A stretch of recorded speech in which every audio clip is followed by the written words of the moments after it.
Hello বন্ধুরা, welcome to our channel. আমাদের চ্যানেলে তোমাদের স্বাগত জানাই। তো তোমরা থাম্বনেল দেখে বুঝতে পারছো নিশ্চয়ই আজকে আমরা কি শিখব। তো আমরা আজকে এক্সেল সম্পর্কে দেখব যে এক্সেলটা কি এবং কিভাবে আমরা মোটামুটি এক্সেল ইউজ করতে পারি। আমাদের অফিসে আমরা যদি দেখি তো আমাদেরকে বেশিরভাগ ওয়ার্ড এবং এক্সেলেই কাজ করতে হয় এবং এক্সেলের মাধ্যমে আমরা নানান কাজ করতে পারি এবং সেটা প্র্যাকটিক্যালি দেখলে সেটা বেশি ভালো হয়। তো চলো শুরু করা যাক।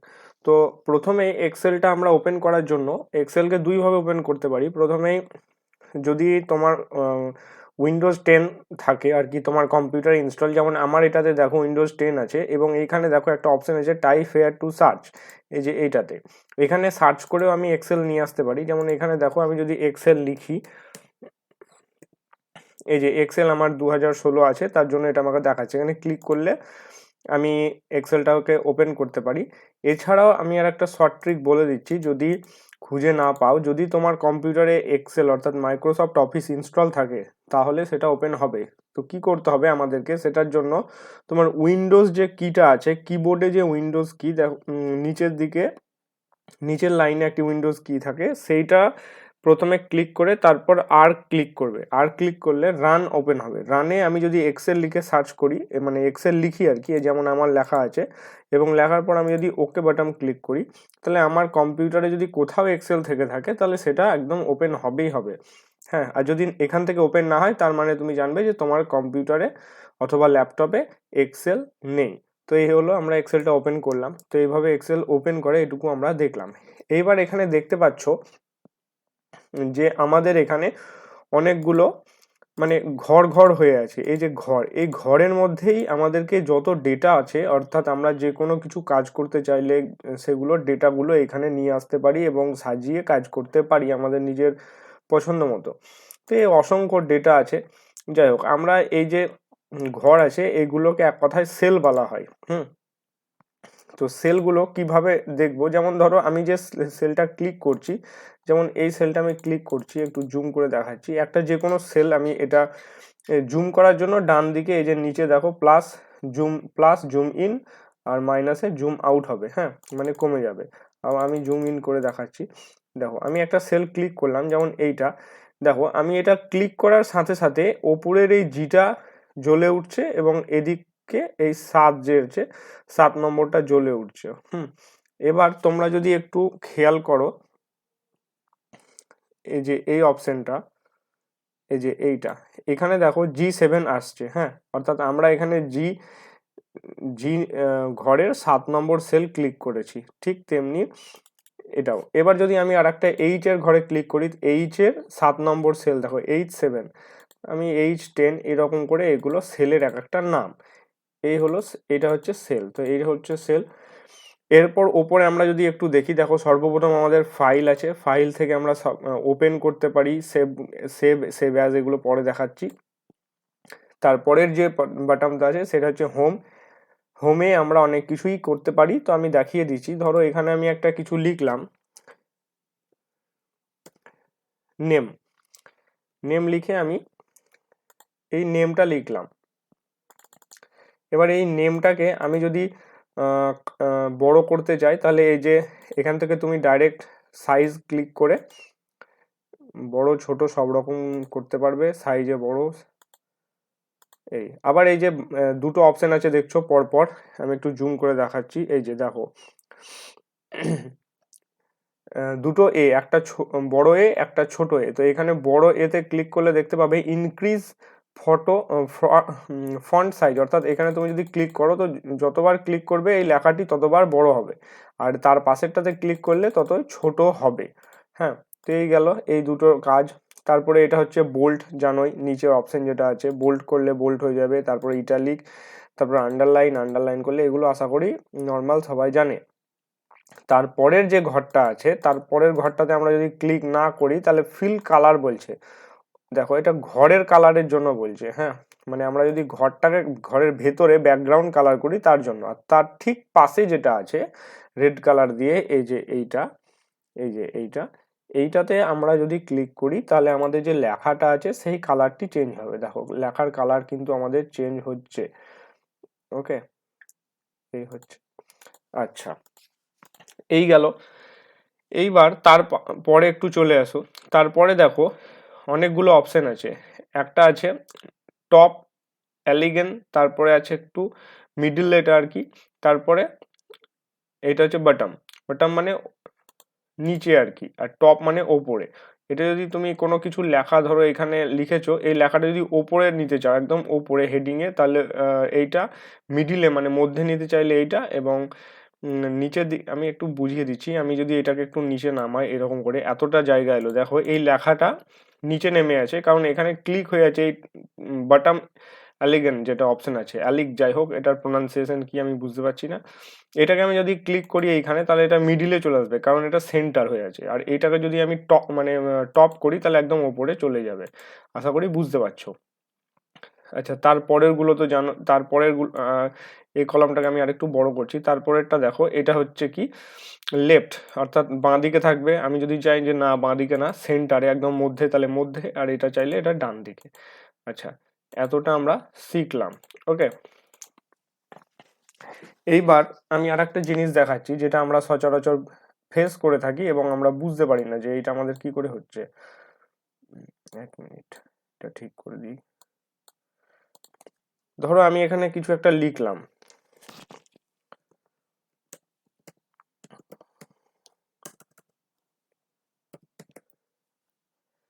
আচ্ছা আমি এখানে একটা দেখো ক্যান্ডিডেটস লিখেছি।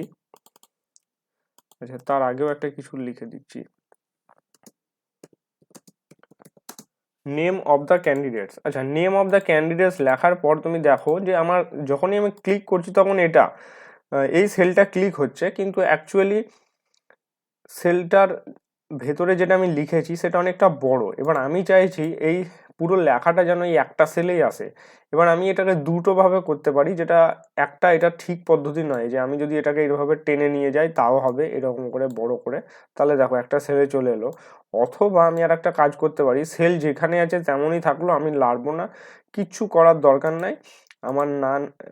এটাকে সিলেক্ট করার পর এইখানে দেখো অপশন আছে একটা র্যাপ টেক্সট। ওকে, আমি র্যাপ টেক্সটে যেই ক্লিক করব, দেখো অটোমেটিক এটা নিচে চলে এলো। এইবার তুমি একটু নিজের মতো এটাকে সাজিয়ে নিলে, নেম অফ দ্য ক্যান্ডিডেটস। এবার তুমি এটাকে যদি বোল্ড করতে চাও বোল্ড, ইটালিক মিডিলে নিলে মিডিলে, কালার যদি চেঞ্জ করতে চাও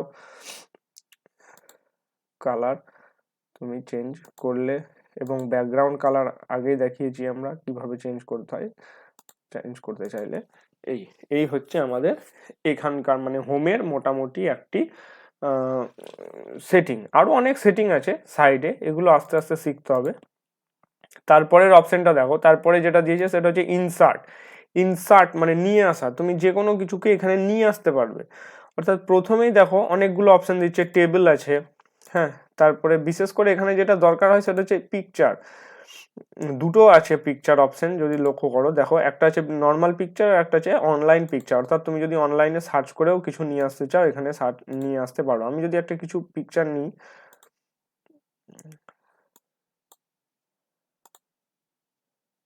আচ্ছা এটাকে আমি নিয়ে এলাম, হ্যাঁ এই যে দেখো, আমি একটা এক্সেলেরই আমার কাছে ছবি ছিল, এটাকে নিয়ে এলাম, আমি এই ছবিটাকে এখানে দিতে পারি, এই যে ইনসার্ট করতে পারি পিকচারটা।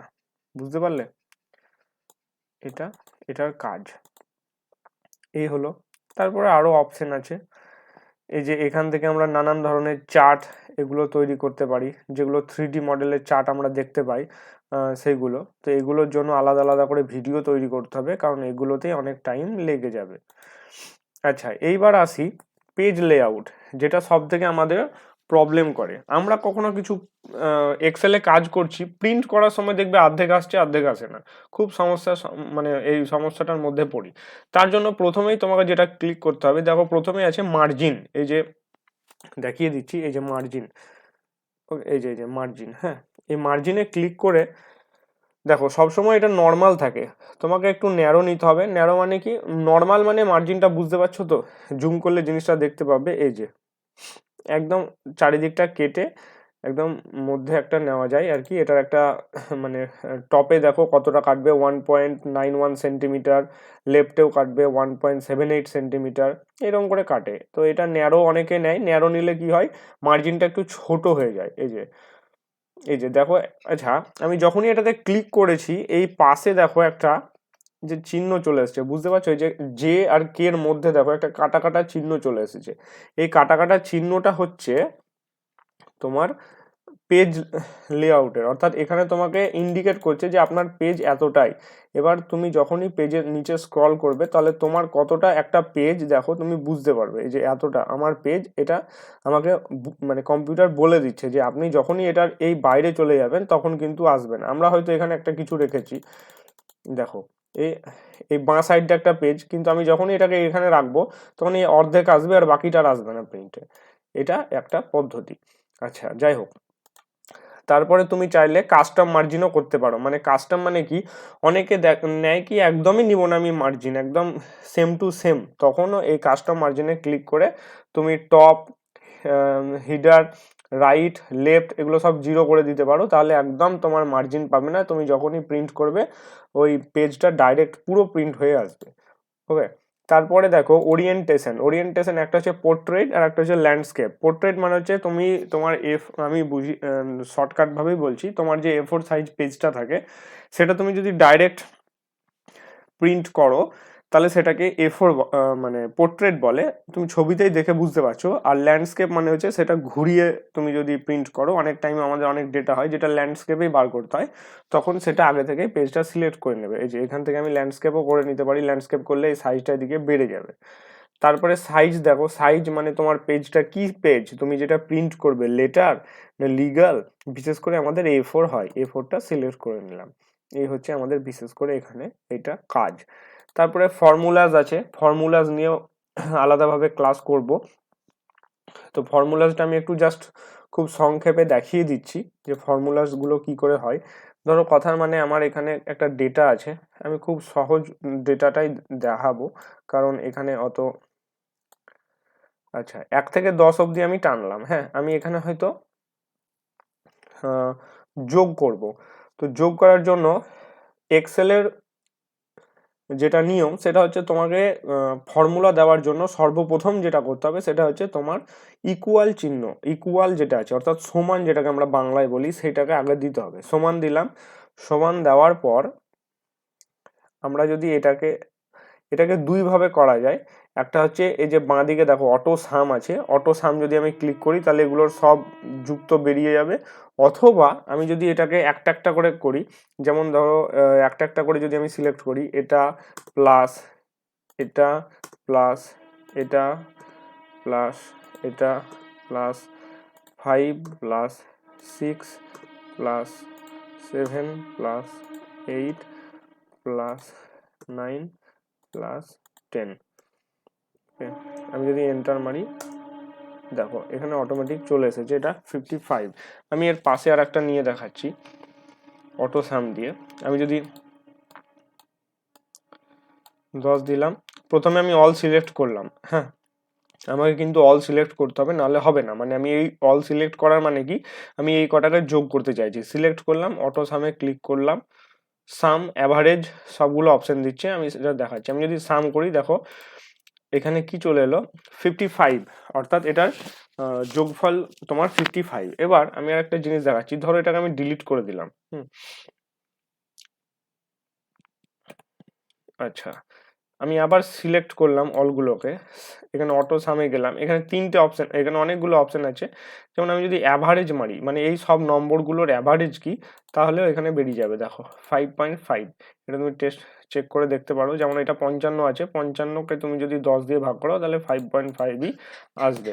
ওকে, তারপরে আমি আবার সিলেক্ট করলাম, এখানে তুমি যদি সিলেক্ট করো মিনিমাম ম্যাক্সিমাম, মিনিমাম কত 1, তুমি যদি ম্যাক্সিমাম করো দেখো 10 চলে আসছে। তো এইভাবে অনেকগুলোই অপশন আছে, অনেক অপশন অনেকভাবে ইউজ করা যেতে পারে।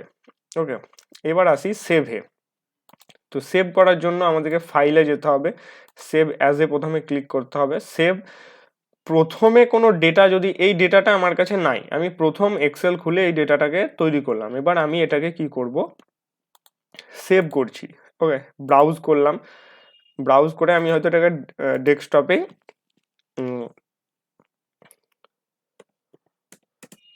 ডকুমেন্ট 3 বলে সেভ করে রাখলাম। হ্যাঁ, তাহলে এই সময় আমাকে সেভ অ্যাজটা আমি কিন্তু ইউজ করেছি, তখন কিন্তু আমি সেভ করিনি। সেভ হবে না, প্রথম যখন আমি কোনো ডেটা ইউজ করব তখন আমাকে সেভ অ্যাজই করতে হবে। সেভ অ্যাজ করে আমি ডেটাটাকে সিলেক্ট মানে সেভ করে দিয়েছি, এবং আমার ডেটাটা দেখো এইখানে ডকুমেন্ট 3 বলে সেভ হয়ে গেছে। এই যে এইবার আমি এই ডেটাটাকে ধরো আমি আবার এই ডেটাটা কখনো দরকার হয়েছে, আমি এই ডেটাটাকে ওপেন করেছি এক্সেলের মাধ্যমে, এবং এক্সেলে ওপেন করার মাধ্যমে আমার এখানে ডেটা আছে। আমি কথার মানে বলছি, আমি এই ডেটাটাকে ডিলিট করে দিলাম, এই ডিলিট। এইবার আমি কি করব, এবার আমাকে আমার ডেটাটা ঠিক হলো, আমি দেখলাম। এইবার আমার কাজ হচ্ছে, তখন কিন্তু আমি আর সেভ অ্যাজ করব না, কারণ সেভ অ্যাজ করলে আবার নতুন করে সেভ হবে। সেভ করলে যে ডেটাটা ছিল সেইটার ওপরে এটা সেভ হয়ে যাবে। আমি সেভ করে দিলাম, সেভ করে এটাকে আমি কেটে দিলাম। এইবার আমি আবার যদি আমার সেই ডেটাটায় পুরোনোটাতে গিয়ে দেখি কি আছে, দেখো পুরোনোটাতে কিন্তু সেটা ডিলিট হয়ে গেছে। হ্যাঁ, তো এইটাই হচ্ছে সেভ এবং সেভ অ্যাজ এর ব্যবহার, এবং এইভাবেই মোটামুটি এক্সেলটাকে ইউজ করা যায়। আমি আস্তে আস্তে এক্সেলের আরও অনেক ভালো ভিডিও ছাড়তে থাকবো, কিভাবে যেগুলো প্রবলেমের আমরা সম্মুখীন হয়, যে প্রবলেমগুলো আমরা বুঝতে পারি না আর কি, যে এইটার অ্যাকচুয়ালটা কি, মানে এক্সেলের কিছু কিছু প্রবলেম আছে যেটা সম্মুখীন যে হবে সেই বুঝতে পারবে যে হ্যাঁ। তো আমি আস্তে আস্তে সেগুলো ভিডিওর আকারে ছাড়তে থাকবো। তো আমাদের চ্যানেলের সাথে যুক্ত থাকার জন্য অবশ্যই আমাদের চ্যানেলকে সাবস্ক্রাইব করে রাখো আমাদের চ্যানেলটিকে, এবং এই ভিডিওটি যদি ভালো লেগে থাকে তাহলে অবশ্যই লাইক করো, এবং যারা এক্সেল সম্পর্কে জানতে চায় অথচ জানতে পারে না, তাদেরকে এই ভিডিওটা যেন জানতে পারে তার জন্য শেয়ার করো। ধন্যবাদ ভিডিওটি দেখার জন্য।